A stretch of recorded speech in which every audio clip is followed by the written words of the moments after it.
I was with Keith Ramsey. We spoke extensively how the program works. So you should always communicate with the NCOs. They want to communicate with you, even when they're off. These are high-quality individuals that I have. They're dedicated officers. I'm telling you right now. There's 10 of them in the command. 2 of them are in housing. They want to know your problems. They want to solve your problems. They work after hours. I'm sure other people who have communicated with the NCOs know that. Sometimes they wake up and they'll hear a ping in the middle of the night, 2 o'clock in the morning, and they'll communicate with the sector's officers that are actually out there on patrol. So that's how it works. You have to communicate with the NCO officers. Don't worry about family time, all that other stuff. They want to do their job 24/7, trust me. And then hit it up. You can also do 311. I do all that. Okay. I get the complaint number, I text them the complaint number, I text them everything. Okay. So, I mean, I understand what you're saying, I do that, but I do take into consideration because they are human. No, I that I do appreciate understand that, and I do want to make sure that they do have their time. Okay. But I do all of what you say. Yep. So I'm just trying to see where there's something where we can bridge whatever gap it is in between those times when they're off, that whoever is on, that we have communication with them as well. So I can get you the sector officers, because they have department phones as well. And what you can do is you can do a group text. That might be a better way to do it. So you can do a group text involving your 2 hops. You can do it with Officer Sanchez and Officer Graham, and have all the sector officers that are in Sector Charlie. You can't do group text. You can do a group text, so one of them will get hit off. That will be helpful. And they'll know. So that's something we can do. Thank you. But we have identified locations in East Chester. Specifically, I was talking to Keith that we're focusing on. So specific buildings and specific problems. So we'll handle them. All right. Okay. Yep. Thank you. I just want to go back to what Deputy Inspector Alp said. Did we have a woman walking on Leidig Avenue with a shopping cart? She's not an old woman.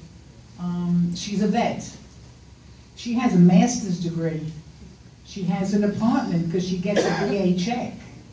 And when I spoke to her and I said, well, why are you doing this? She said, because I make extra money. So maybe partially it's our fault.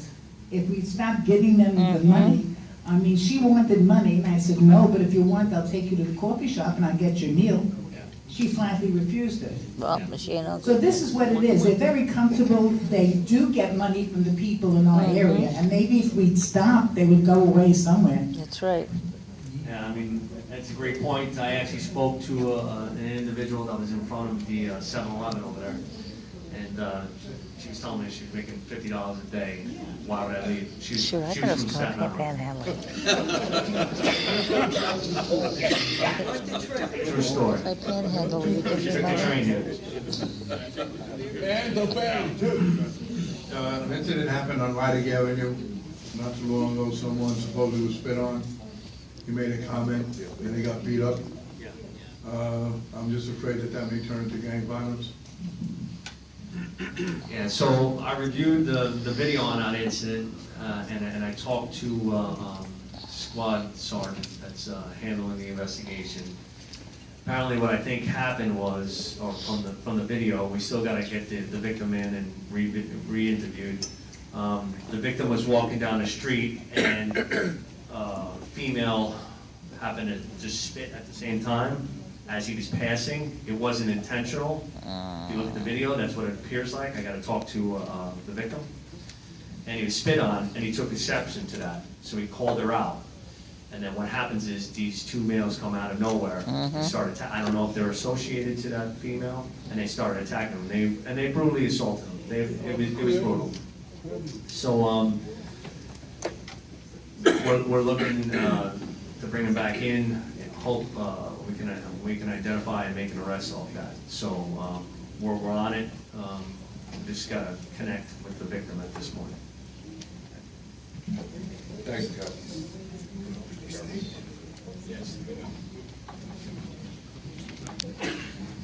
All right, so let's go to our elected officials.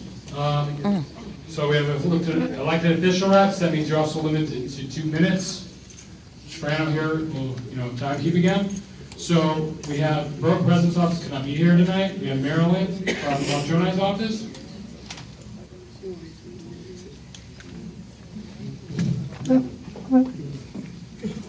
Hi everyone. Hello? Okay. Hi everyone, welcome back. I hope you guys had a great summer. I have two announcements.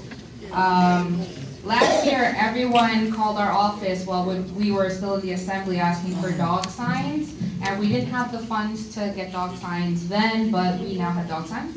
I put a bunch in the back table over there with Chris, and I also have plenty more at our office, so if you'd like some more, just drop by and, go and get them.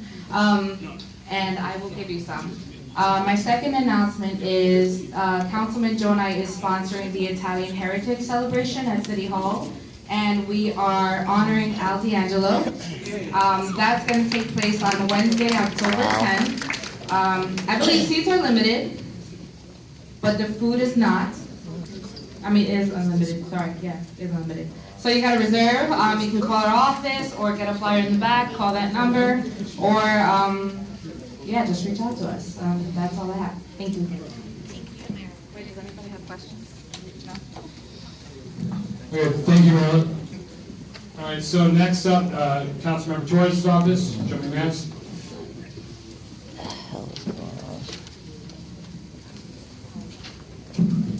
Good evening, everybody. I have a few announcements. The office is sponsoring free lead testing. Call the office for more information, 718-842-8100. Also, October 1st, we're starting the participatory budgeting. That means the council